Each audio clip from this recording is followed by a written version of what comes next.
He fired her over food that was already going cold, not in private, not gently. Malcolm King, the black billionaire whose name lived on towers, trucks, and glossy charity banners, stood in the bright kitchen of his mansion and told Nia Brooks to empty her bag on the counter. Out slid 3 dinner rolls, a foil tray of grilled chicken, 2 apples, and a slice of cake with 1 fork mark in the icing. The room went still. The chef froze with her hands in the sink. The house manager lowered his eyes. Nia did not tremble, but the silence around her did. "You steal from me. You don't work for me," Malcolm said. His voice was low, controlled, expensive. He did not need to shout. Power never does when it knows everyone in the room can already feel it. Nia looked at the food, then at him. She was a black woman of 27 with tired shoulders and a spine that refused to bend for anybody. "It was headed for the trash," she said quietly. "That doesn't make it yours," he answered, and the words landed like a locked door. Nobody defended her. That was how houses like his worked. The people who polished the silver and pressed the linen knew how quickly one accusation could turn into 3. Nia took off her apron, folded it once, and placed it on the counter like she was returning something sacred. Then she did the one thing Malcolm did not expect. She looked him straight in the face and said, "Where I'm from, wasting food is a luxury dressed up as discipline. No tears, no begging, just truth, clean and sharp." He told security to let her out. She walked through the back corridor carrying an empty bag in a full humiliation. Past the pantry bigger than most apartments, past the dining room where 12 people could eat without ever touching elbows, past framed photographs of Malcolm shaking hands with senators, athletes, and pastors who called him proof that a black man could own the world and still smile for it. All morning he tried to forget her. He signed contracts. He dismissed 3 emails. He approved a land acquisition on the east side without reading the second page. But each time he lifted his coffee, he saw her folding that apron with those careful hands, as if dignity was the last possession she had left and she intended to keep it neat. By noon, the house manager, a black woman named Vanessa who had served the family for 9 years, knocked on his office door. "Sir," she said, "for what it's worth, Nia never took anything before." He barely looked up. Vanessa hesitated, then added, "She also never ate here. Not once." That should have ended there. But guilt has a way of slipping under doors built by pride. Malcolm told himself he only wanted confirmation. He told himself maybe Nia sold stolen food in some alley. Maybe she had been running a scheme for months. Maybe he had done exactly the right thing.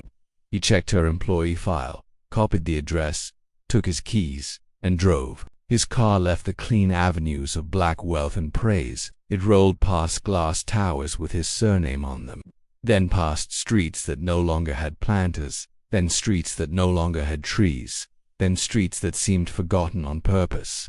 The city changed the way a face changes when it drops its public smile. The sidewalks cracked first, then the streetlights thinned. Then came the blocks where liquor stores survived but pharmacies didn't, where a bus stop had no bench because nobody in power expected tired black mothers to sit.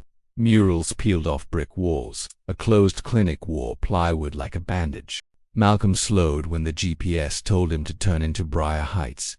He knew that name. His company had bought part of the neighborhood 2 years earlier, promised redevelopment, announced jobs, then stalled construction when investors backed out. Half the block had been cleared. The grocery store never came back. Nia got off a bus 3 cars ahead of him.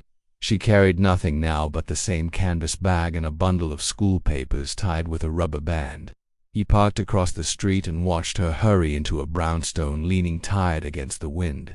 Before he could get out, 3 black children ran to her from the stoop yelling, "Miss Nia." She smiled then, the first real smile he had ever seen on her face. It changed her completely. She became younger, warmer, almost radiant. One little girl grabbed her waist. A boy with oversized sneakers handed her a drawing folded into quarters. Another child asked, "Did you bring dinner?" Malcolm stood by his car, suddenly ashamed of his expensive shoes. Nia didn't answer the question with words. She touched the boy's cheek and said, "Go wash your hands first, King." The boy groaned, but he obeyed. She climbed the stairs with the children trailing behind her like she was the safest thing in their world. He followed, quiet now for reasons he did not understand. Her apartment door stood partly open. Voices floated out, layered and alive.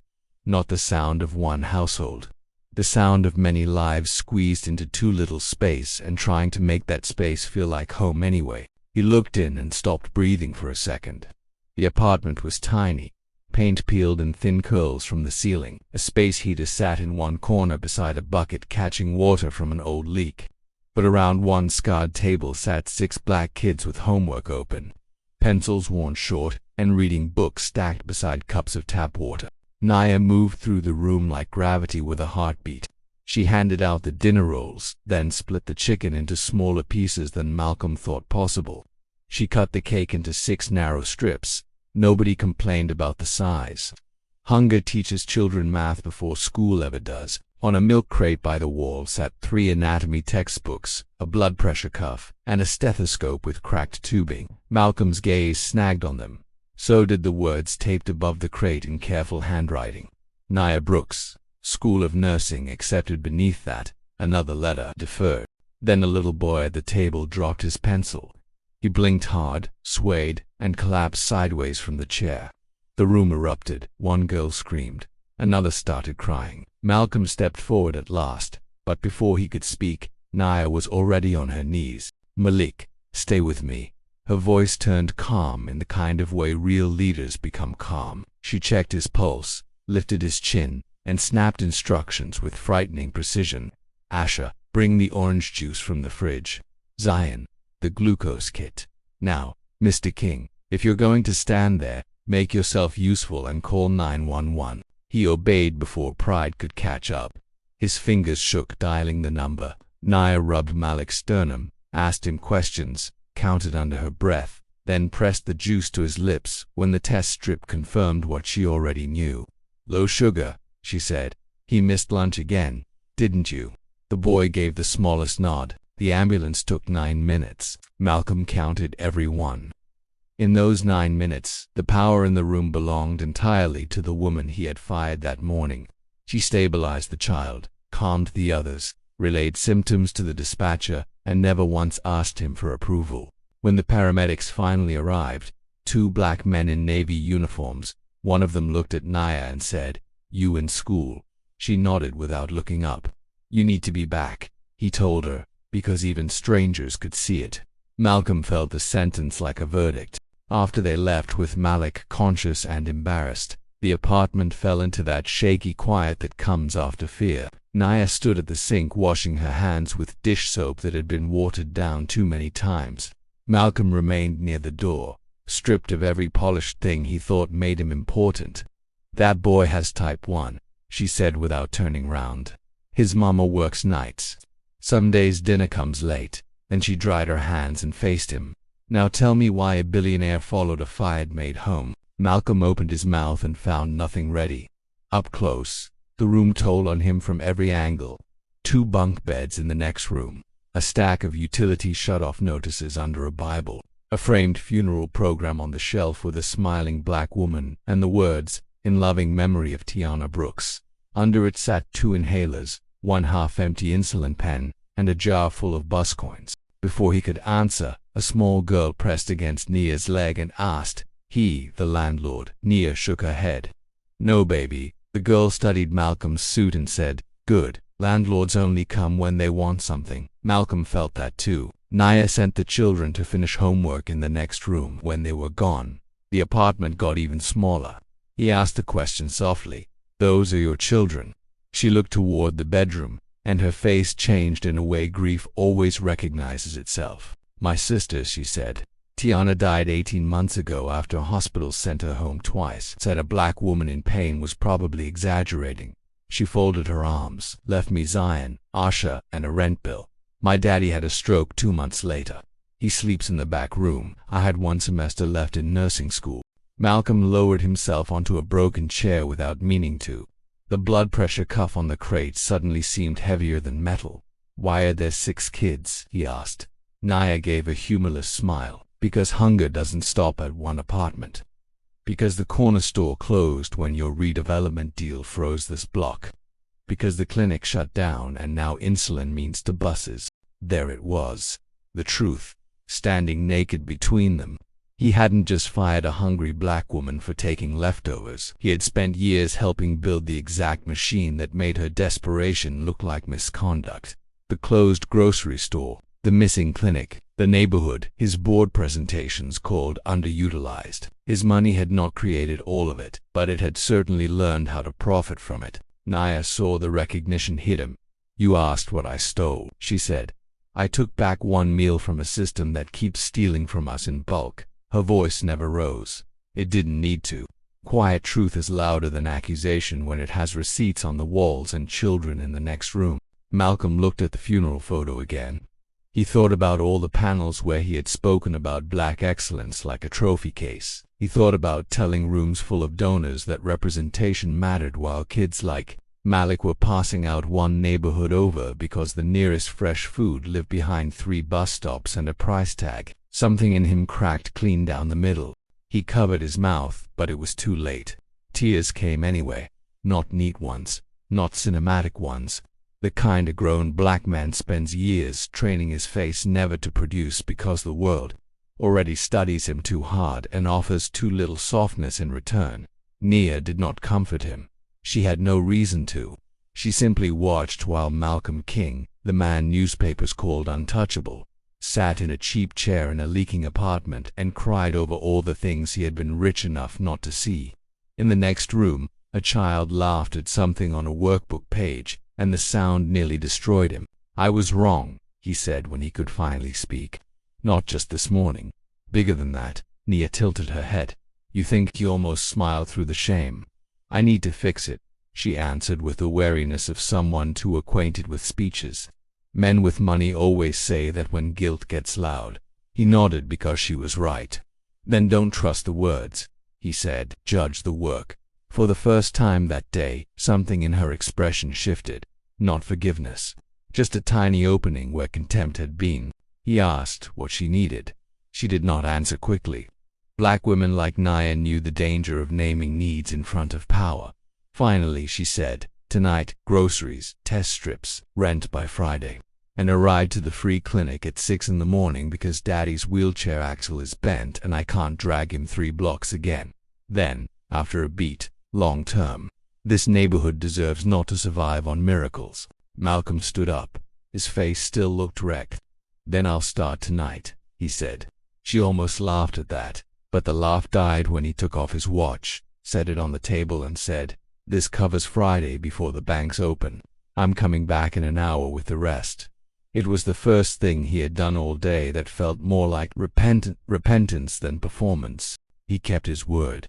Not in theory. In bags, he returned with groceries enough to crowd the counters, a new glucose monitor, prescriptions from a 24-hour pharmacy, and a mechanic who fixed the wheelchair in the hallway.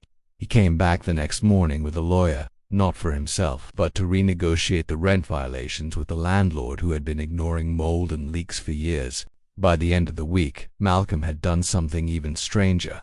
He called a press conference and confessed.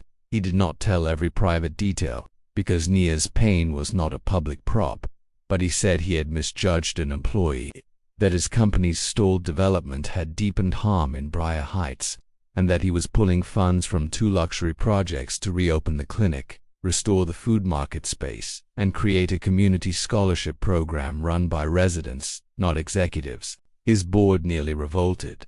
Could he let them?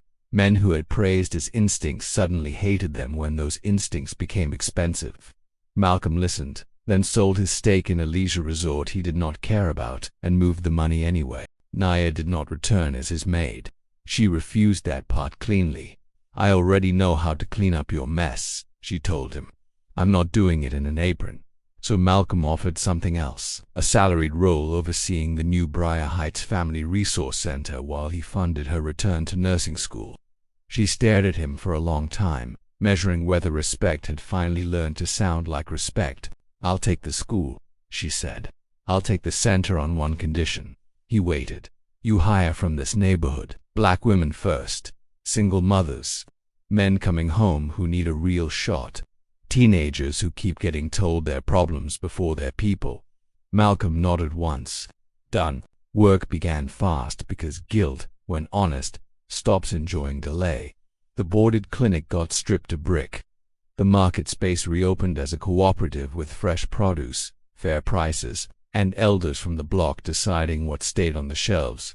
Vanessa left the mansion to manage operations for Naya, saying she was tired of polishing chandeliers when she could help keep lights on where they mattered. Nia started classes again with those anatomy books finally opened for more than memory. She studied after midnight while Zion and Asha slept and Curtis snored softly in the next room. Malcolm sent a tutor when pharmacology got heavy. Naya only accepted after making him send the same tutor to 2 neighborhood teens applying to college. That was how it worked with her now. Help never stopped at her door. He changed too, but not all at once. Men shaped by control rarely transform in a single moment. He began learning names, eating in staff kitchens, sitting in meetings without rushing to fix things. He truly listened long enough to hear pain without turning it into numbers. Some called it redemption. Naya didn't. She knew one man changing doesn't fix broken systems, but a single open door can still matter. Months passed, and life improved in quiet ways. Malik stopped fainting once stability reached his home. Curtis began healing through therapy. Asha wrote about strength, and Naya could barely hold back tears. Before her second semester began, Malcolm drove her through the early blue morning, watching her step forward with the same quiet strength he once misunderstood. She smiled without looking at him and said, "For black women, education usually is." Malcolm had no clever reply, so he told the truth. "Then I'm glad you keep winning." She carried those words with her all day. By spring, the resource center had become the heartbeat of Briar Heights, offering checkups, tutoring, and legal aid, while Nia ran it all with quiet strength. One evening, Malcolm asked if she regretted letting him help. She paused before answering. "I regretted needing it. That's different. I don't regret what came from it." Graduation arrived with cheers and tears, and when Nia crossed the stage, Malcolm stood with everyone else, not as a benefactor, but because it was the only response big enough. Afterward, he handed her flowers in a folder. Inside was the deed to the clinic, the Nia Brooks Community Health House. "I didn't do this alone," she whispered. "No," he said, "but you led us here." Looking around at the life she had built, Nia smiled softly. "Baby," she later said, "I never was just anything.